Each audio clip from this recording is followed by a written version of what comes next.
사순절 21번째 날입니다.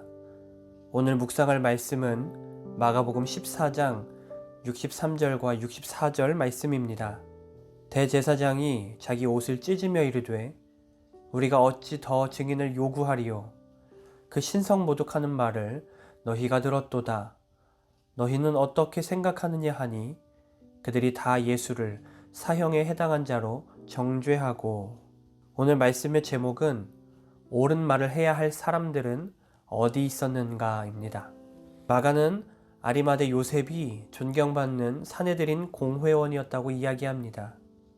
요한은 니고데모가 유대인의 관원이었다고 전하는데 그 말은 곧 그가 사내들인 공회원 중 하나였음을 의미합니다. 이 두 사람 모두 예수님께 호의적이었습니다. 요한복음 3장에서 니고데모와 예수님이 만나 대화했을 때 예수님은 그에게 거듭나야 할 것을 말씀하셨습니다. 이때 니고데모는 한밤중에 예수님을 찾아왔었습니다. 그 이유는 예수님의 가르침에 관심 갖는 것에 대해 다른 공회원들이 어떻게 생각할지 두려웠기 때문입니다.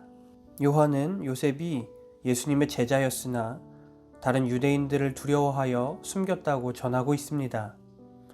추측컨대 이 두 사람은 금요일 새벽 예수님의 재판이 이루어졌을 때 그곳에 있었을 것입니다.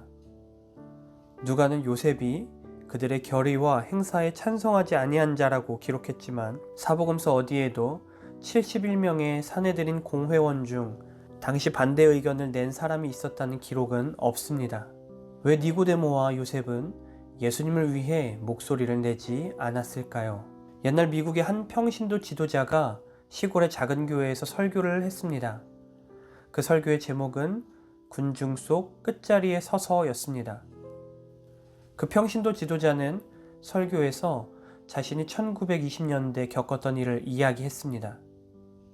한 무리의 사람들이 동네 끝자락에 모여 있었고 그는 무슨 일이 일어나는지 보려고 그곳에 갔습니다. 무리의 한가운데는 젊은 흑인 한 명이 있었고 곧 교수형에 처해질 것이었습니다. 그 평신도 설교가는 교수들을 보며 느꼈던 자신의 감정을 묘사했고 그것이 얼마나 잘못된 일인지 알고 있었지만 군중 가운데 나서는 것이 두려워 아무것도 하지 못한 것을 이야기했습니다. 교수에 달린 젊은이의 모습과 침묵했던 자신의 모습은 40여 년이 지난 그때까지 그를 괴롭혔다는 것입니다.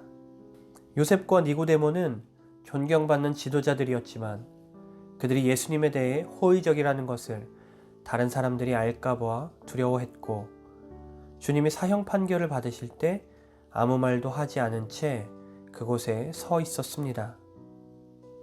여러분은 무언가 옳지 않은 일이 일어나는 것을 볼 때 어떻게 하십니까? 나서서 이야기하시겠습니까? 아니면 군중에 묻혀 조용히 묵인하고 지나가시겠습니까? 기도하겠습니다. 주님, 내가 옳다고 믿는 일을 위해 또는 다른 사람들을 위해 일어나 목소리를 높이지 못했던 때를 용서하소서. 정의롭지 못한 일이 일어날 때 담대히 목소리를 높일 수 있는 용기를 주소서. 예수님의 이름으로 기도합니다. 아멘.